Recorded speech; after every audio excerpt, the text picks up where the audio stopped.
I know I already asked this question, Adrian, in prep, but how are you? What's going Hi, on? Chris. I'm doing great today because I have the day off and my kids are at school. And to me, that is the best combination. Well, I completely agree. I started working from home this year exclusively, and when the kids all go off to school, our youngest is 7, almost 8 on Monday, as of recording this, and it's just such a peaceful. It's amazing how peaceful it is, and yet I try to remind myself one day that will be every day, all day, and I'll miss it. So it's Same. important to Yep. remember that. I try to enjoy it while it lasts, but I am an introvert. And so when I get the house quiet to myself and I'm not cleaning up after somebody or reminding somebody to do something, this is absolutely how my batteries get recharged is just being home alone in the quiet. So yay Amen. for days off and kids are at school. Yes. All right. So I'll confess something to you and everybody else that may eventually listen that I'm a little nervous. So I took a little bit of time before this to actually just shut everything down and turn on this meditation timer that I have. And I just like closed everything down and closed my eyes and just breathed. And it made me feel so much better heading into this, which is silly because we're just going to have a conversation around the topic of surrender today and how that relates to the problem we discussed last time of hurry and distraction and overstimulation and how that impacts us. But I don't know. I just thought I'd say that. And, we're working out the butterflies and all this because we're new at it. But yeah. Yeah.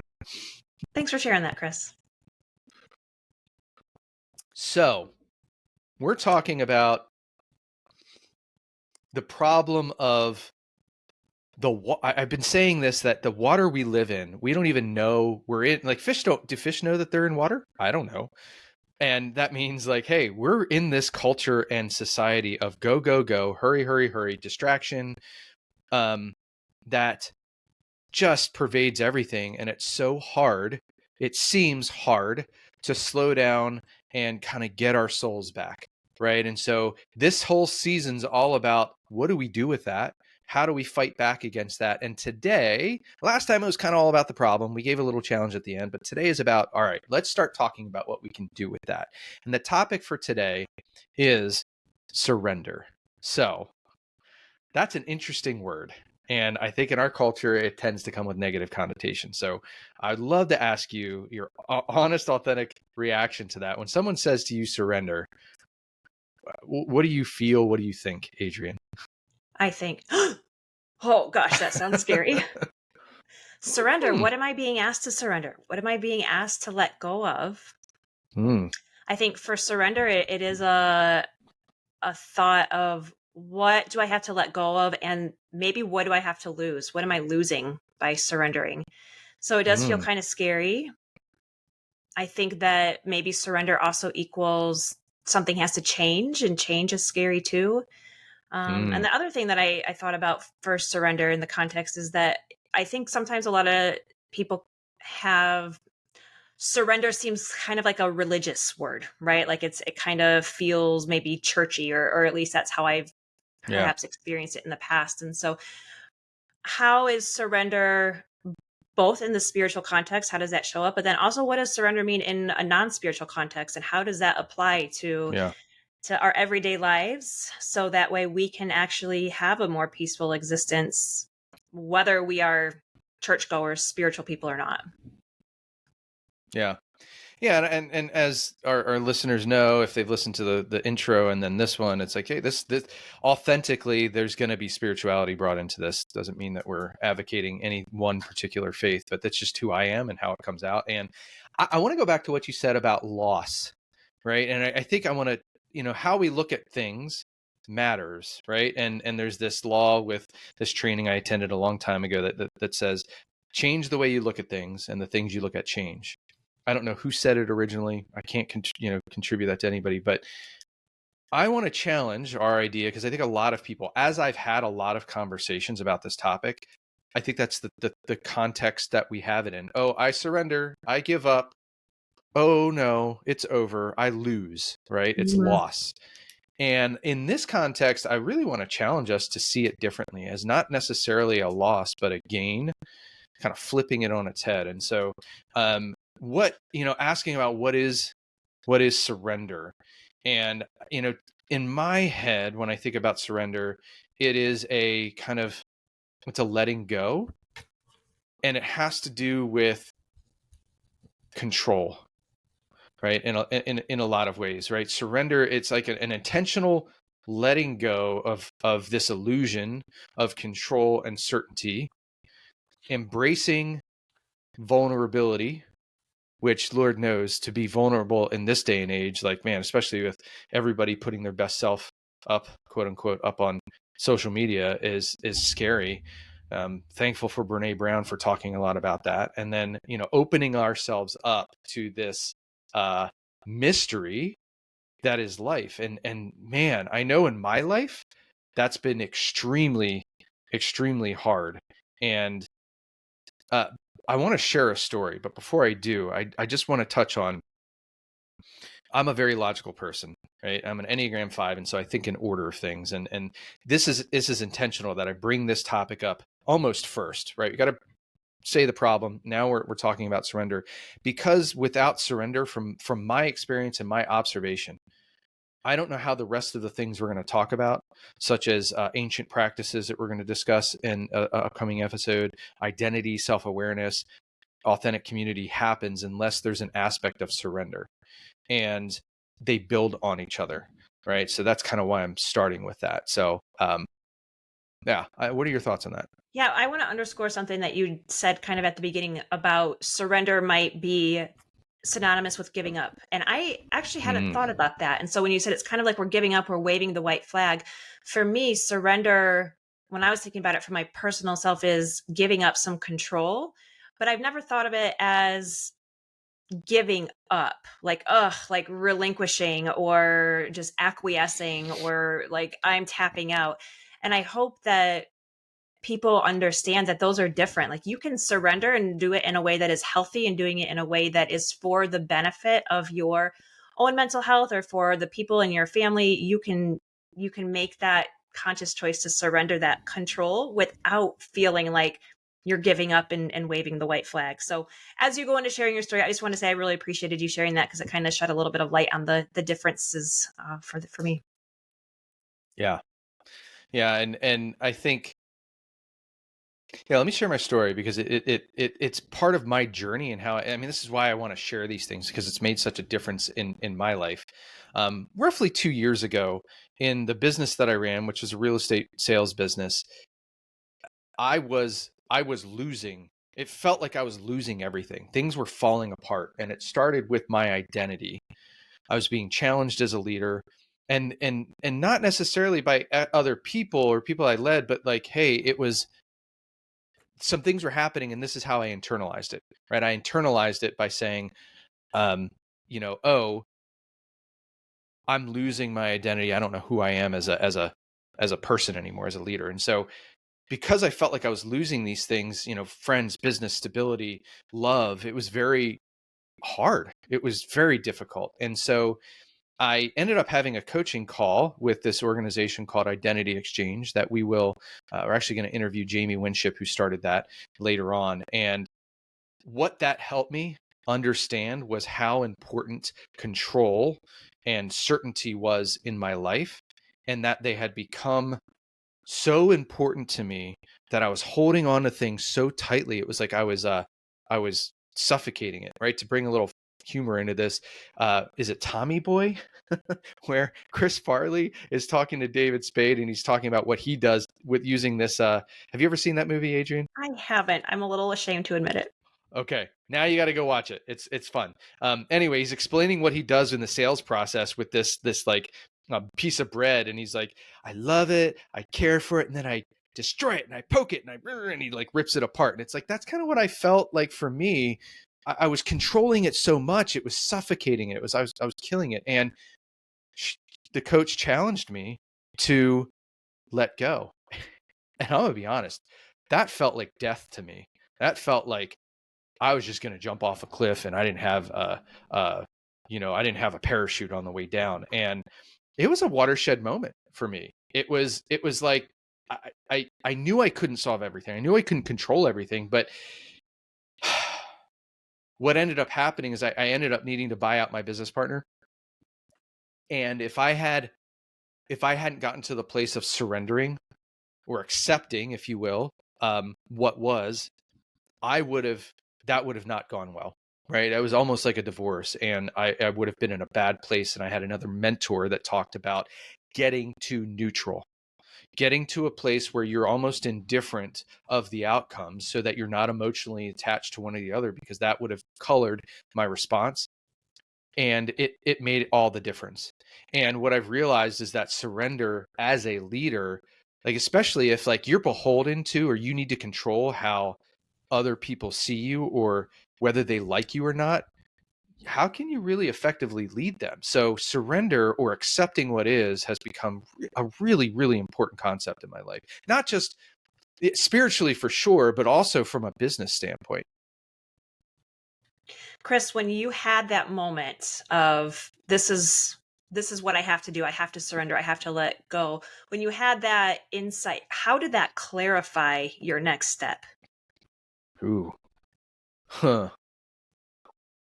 I, you know, I'm 45, and my memory doesn't serve me as well as it used to. However, shortly after that, there was a situation where I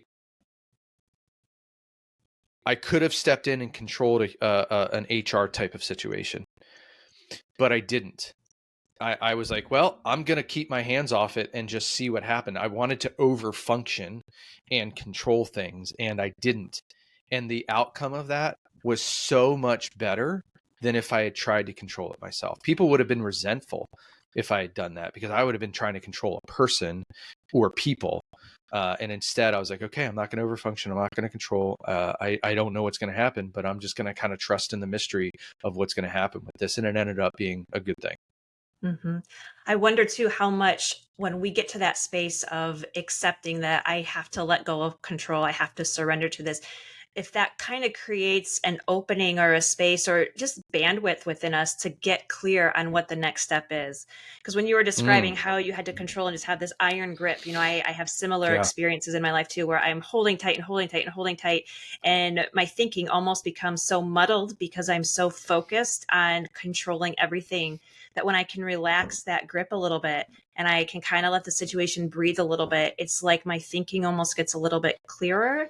And I have some of that clarity, some of that insight of, okay, now I know what to do next. But when I'm so wrapped up and preoccupied with, I have to be in control of everything, it just kind of consumes me. Is that how you were feeling too? Yeah, and there is a spiritual concept from Saint Ignatius called indifference, and that's kind of what we're talking about, right? When you let go and kind of surrender, it allows you to move from being attached to something that may or may not be the right outcome or the right direction, to saying, okay, what are the possibilities here? And if I'm detached from any one outcome, then I can objectively look at it instead of looking at it through the lens of my ego or my maybe healthy or unhealthy desires. So it allows us to consider more options and look at things more objectively. Does that make sense? Yeah, absolutely. And maybe even being more okay with what some of those options are. I know for myself Yeah. and maybe others too, like when I set out to do something, there's a certain outcome that I want to accomplish or I want to achieve. But if I understand that, okay, well, if I'm not really in control here and I can sort of surrender my process or surrender what I'm hoping for, then I'm actually more accepting to an outcome that I may not be striving for. And that's a really valid and strong point. And I'm glad you brought that up, because as leaders, if our job, depending on what role we're playing in an organization, if our job is to, I kind of picture a leader out at almost out at the front of the Titanic, like Jack and whatever they were. It's like you're out front seeing what's ahead, and it's your job to see all of the lay of the land. But if you're so fixated on one thing, you miss the iceberg. You're in trouble. So by letting go and surrendering and being indifferent or neutral about the outcomes, you're literally, your brain is able to see more things. Otherwise, if you're like I was, if you're in fear or fight or flight, your brain can't function into the top frontal lobe where creativity and imagination happen. And so Right. there are Right. possibilities you'll never see and will never iterate or come up with. So Yeah. So how do we embrace that more when we're talking about how busy we are and how much we have to control our schedules and all of the things around us. How do we lean into that more? Because I feel like the busyness and the control is almost our cruise control, our default. So Hmm. how do we really start to access more of that Hmm. letting go or that awareness to tap into those more open spaces that allows for creativity and peace? I think it starts with their mindset. And I think this is really important to bring up. So AA has a wonderful way of looking at things, right? It's an agnostic, as far as I'm aware of, I don't think it has an affiliation with any religion, but it does advocate for like a higher power, so to speak. But it says the Serenity Prayer. Actually, I don't think they use the Serenity Prayer, but I don't think it is. I don't think it originated with them. I could be wrong. Anyway, the Serenity Prayer kind of hits it on the head, which says, "God, grant me the serenity to accept the things I cannot change, the courage to change the things I can, and the wisdom to know the difference." I look at surrender, or like I said, another word you could use would be acceptance, is the wisdom to know the difference, because this is not about giving up. It's actually about empowering and seeing things truly, which is to understand control and certainty are actually an illusion. We crave it because it gives us a feeling of security in a lot of ways. We want that, at least it did for me. It's like, oh, I can control these things, which means I have a certain outcome. But I'm going to be honest, that was such I was a fool in a lot of ways, because I really didn't control the outcomes. And there's very few things I actually control. And when I understand the difference, I show up more peaceful, more creative, a better leader, a better husband, a better father, a better person, because I can focus in on here's what I can control and change, here's what I can't. And I am just much more at peace. There's a saying or an anecdote or something, I'm sure you've heard it, where the definition of insanity is doing the same Mm-hmm. thing over and over and expecting a different outcome. And so I think that kind of speaks to that, where if we want a different outcome, we have to do something different. And so whatever that strategy is to do something different, whether it's the pause that we talked about in the first episode, whether it's, deepening self-awareness, whether it is spirituality or community, whatever it looks like, if we're not going to drive ourselves insane, we sometimes have to choose a different strategy. The other thing too Yeah. that I wanted to say about that, about serenity, so as an Enneagram 1, serenity is my virtue. And so that's something that I'm trying to always lean into, strive towards. And for people who are maybe less familiar with the Enneagram, we should probably define what virtue means. So virtue is positive Thank you. behavior or habits that support us into growing into healthier versions of ourselves.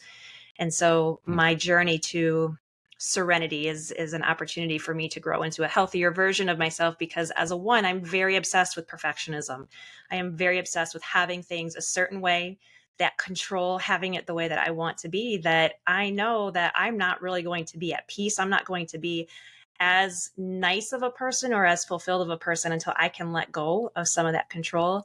And a very quick and practical example of that, I have 3 kids. And so when I get home at the end of the day and I walk in to the house and I'm expecting it to be a certain way, spotless, picked up, just like I've been home all day, and it's not, I can either get really frustrated, which is often my default, or I can just accept the fact that, you know what, this is just how it is for this season of life. And so that movement towards serenity, again, as you said, just to accept this is maybe how things are right now, and it's not the necessarily the outcome that I was hoping for. But if you can accept that, let go of the control or the perceived control that you have over it, I think for me personally, I know I am much more peaceful and a nicer person to be around. Yeah. Yeah, there's that there's an idea, I may have mentioned it previously, but the idea of being a non-anxious presence. Like, I love that. that's what Yeah. I want to be. I want to be that. That's who I want to become. And you can look at figures in history that, like, Buddha or Jesus or whatever, that showed up that way. And have you ever been in the have you ever been with somebody that's like that? That's like that non-anxious presence, Adrian? Yes, I have. And I have found most of the time they're Enneagram 9s. I love being around Enneagram 9s because I feel like they have such a peaceful presence about them. Hmm. And how does that impact you? Oh, it gives me a little envy. Like, I want what you have. How can I be that Mm, way? And the peaceful presence, what you said. So again, as a one, I can be wound pretty tightly sometimes. And as the mom, I really set the tone for our household. And when I am not peaceful, our household is not peaceful. And my husband is so great at reminding me lovingly that my impact, my tone really, it matters in the house. And so I have to be very aware to kind of turn my oneness down a little bit sometimes, my rigidity, my need for control, and, harness some of that peacefulness from other areas because it really impacts the people that I'm around. what a great leadership lesson in that, right? I mean, we know, I would assume, if you've led at any level, whether it is a parent or in an organization or even volunteers at any level, as I think it was John Maxwell that said this, that as the leader goes, so goes the rest of the organization. And that's the same thing at home. Like, if I agree with you, like when I've brought my anxiety, my control, my fear into a meeting or into the presence of other people, they can feel it. They look to you. If you're the leader, they look to you to set the tone. And if you are in fear, if you are in fight or flight, you're trying to control things, then that's going to rub off on them and impact the entire organization. Versus, again, going back to how our brain works, if we get out of that fight or flight and we get into possibility where we are letting go and surrendering those things that are fixations, or being more self-aware and surrendering to those things, we show up as that non-anxious presence that hopefully rubs off on other people and allows them the permission to be more authentic and creative in all of those things. And I found in my path, my journey, that usually there is something behind that control or fear. The control or fear is what's above ground or above the water, if we're going to use the iceberg, right? Go back to that. What's below it is, okay, when I wanted to control things and I learned to first to be like, oh wow, I need to start letting go. My fear was I'd lose everything. I'd lose my family because I couldn't provide for them. I'd lose my house. We actually had just bought an investment property down in a vacation area. I'm like, I'll lose that. I'll fail and I'll have nothing. And how true is that? Like, how likely is all of that to happen? Not very likely. So there's usually something driving that control that we have a hard time letting go of, that when we take the time, which we'll talk about later, to surrender, but then get in some reflection and silence and solitude, we start to understand, oh, that's what that's really about. That it's not about this, it's about what's behind that. Right. Right. So, what strategies did you find worked well for you to move from that place of First, understanding I have limits.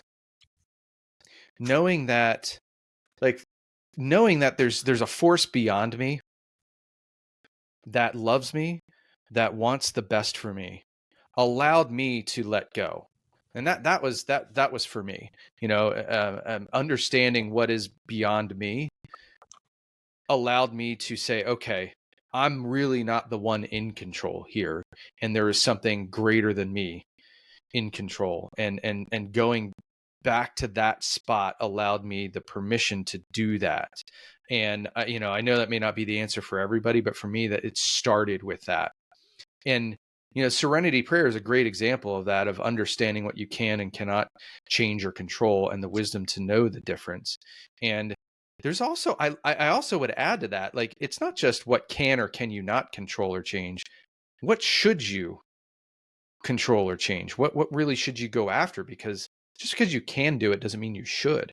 And again, there's wisdom there to know the difference. And I think, in thinking about what helped me get to that point, we're going to talk about this on one of the next episodes, but the silent and solitude time of being, of understanding, I've got to get out of the rush and the rat race of things, the distractions, and just be and breathe and get embodied, get into myself. And kind of just feel what's going on so I can get clarity around that instead of just distracting myself and just keep running and leaving it behind. Because eventually, we kind of talked about this last time about the body does keep score. So it will show up at some point. And so that was a big help to me.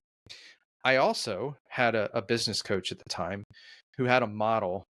Thanks, John, by the way. He had 4 questions that he dubbed the serenity model, and asking questions. Okay, great. In this situation, what can I control? And you ask that question. It's 4 questions. The second one is, what can I not control? What can't I control? And what am I seeking to control that I actually can't, which is a little different?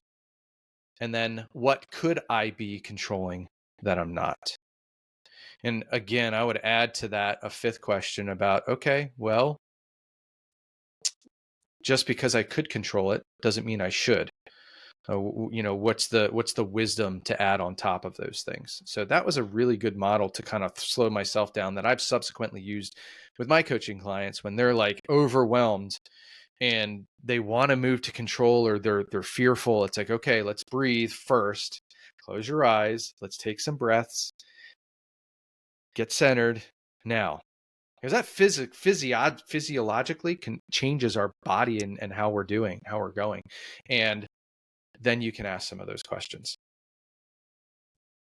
I think it's also important too to get really clear on what your priorities are, because when you know what is the most important thing, or what are the most important things, especially for business leaders who are responsible for results and who are responsible for leading the organization and setting the culture, when you get clear on what are the most important things, what are your non-negotiables, then maybe there's some room for people to let go of control of some of those peripheral things. What can you delegate?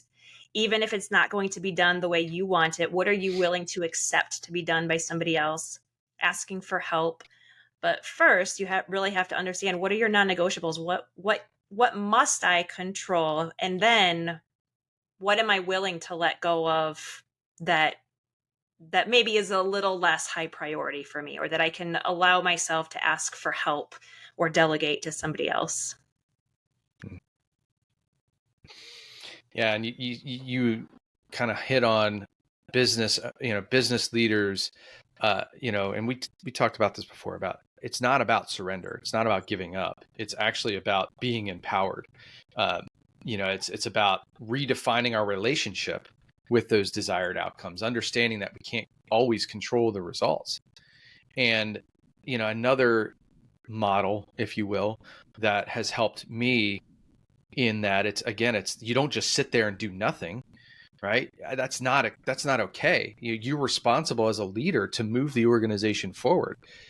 Starting with the idea, I can't control everything and certainty is an illusion. I got to understand what the difference is. Now it's a matter of, okay, well, based on what needs to happen, there's something called the accountability feedback loop, right? It starts with setting some goals or some results that you're looking for. You've got to have a plan and you've got to follow that plan. And as you make those plans and set those goals, again, understanding what you can and can't control is really important, because if you're trying to control something like the market, whatever the market is and the industry you're in, you can't control that. So you've got to recognize that and say, well, should I be setting a goal around this? Assuming you've gotten clarity on that, you set the plans, you do the activities, then you've got to measure the results and evaluate those results, make adjustments, and then you go back around, right? And as long as you're doing that, you can actually start to see and become aware how you're winning and how you're not, and what you can control and what you can't control. What I find is most leaders that are not aware of this or have not mastered this process, they're just in that control mode because they've lost sight of how do they go about measuring and improving things. And the control gets tighter because the results aren't there, and it's like, oh my gosh. And it feels so counterintuitive to accept and surrender in some ways, and to kind of breathe, but it takes you out of that fight or flight and allows you to breathe again by understanding, like, okay, I gotta step back for a second and embrace the flexibility in the process of this. Yeah, absolutely. So I heard you say that, one of the benefits of stepping back, letting go of control is probably some improved mental health because you Mm. understand that you can't do it all, you shouldn't do it all. So understanding what your limits are. But when we think about what are some of the other benefits of Yeah. surrender, what would you say to that? But yeah, jumping off what you said, it's that emotional health. It's the and I think that's kind of a pandemic these days. I think most of us, especially since the pandemic, and I love what you said last time. It was like, I had one experience, you had another, and a lot of people, they fell on one side of that. They either were over functioning or under functioning, and it highlighted some things where we were so rushed and worried and all that stuff. It weighs on our emotional health, and I don't know how you lead if you're not emotionally healthy. It also goes to emotional maturity, because you think about when we're younger, we think we can do so much and control so many things, but the more you realize, like, you meet older folks that are, like my parents are in their 80s, and it's like, look, you come to a wisdom of understanding, like, that's not something I can control, so I'm not even going to worry about it. And it allows you to, I think, deepen your emotional maturity. And there's also an aspect of facing reality. As a leader, if you're not able or willing to face reality, your people know it, they can see it. And by learning to surrender and what you can and can't control, it's like, okay, this is what is reality, and I can deal with that, I can work with that. It's really important to be able to see that. And last thing I'll say on this, I mean, there's plenty of things I could say, is that by allowing yourself to step back and not control everything and not be stressed and so tight and stressed out and unhealthy, you actually build resilience. You actually allow yourself to be a leader for much longer, because instead of going through burnout cycle after burnout cycle after burnout cycle, you shortcut that, and you're actually able to be more present for longer and have better ideas. And so by allowing yourself to surrender, you take your leadership skills up a whole new levels. And we see it in history and in religion. It's like, man, we put these people on a pedestal that, like, just seem like they can't be bothered by a whole lot. And it's like, man, that non-anxious presence means so much to us, because it allows them to see things differently in a way, with wisdom, where it's like, they utter things and you're like, oh my gosh, that's so amazing. How did they get to that point? Well, they spent a lot of time not in the whirlwind, right? In the whirlwind of life. They've stepped away from it and gotten perspective. Yeah, one other little nugget I want to drop in there is Yeah. all the Gallup research shows that managers are responsible for up to 70% of the variance in the culture, which means that Hmm. managers have such a huge, impactful influence over the people that they lead. Where if you consider, are you a peaceful presence? Are you a non peaceful presence in your workplace and for your team? And if you can remember that you are impacting up to 70% of the variance of your culture, what does that mean for you, and what does that mean for the people that you're leading? Mm. Let that sink in for a second. Like, the way you show up determines so much, and how you influence people is so incredibly important. So if there's, look, if we haven't convinced you to consider this yet, just look at, like, all right, how are you showing up as a leader, right? Asking yourself that question, and what impact are you having? I love the idea of 360-degree reviews, where you get, input from everybody around you, above you, below you, around you, and asking yourself, if you have the courage and the culture that you're working in, to ask people, hey, how am I showing up?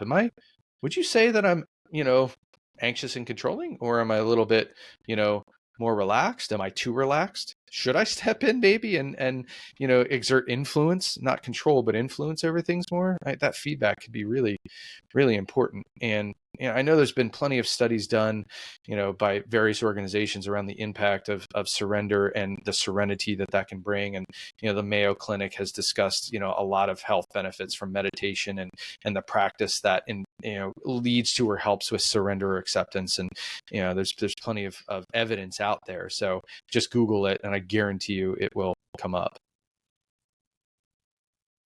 I think asking for feedback, wow, that's such a great strategy to practice surrender, and maybe an unconventional one too, because when you ask for feedback, you don't know what's going to come out of that person's mouth.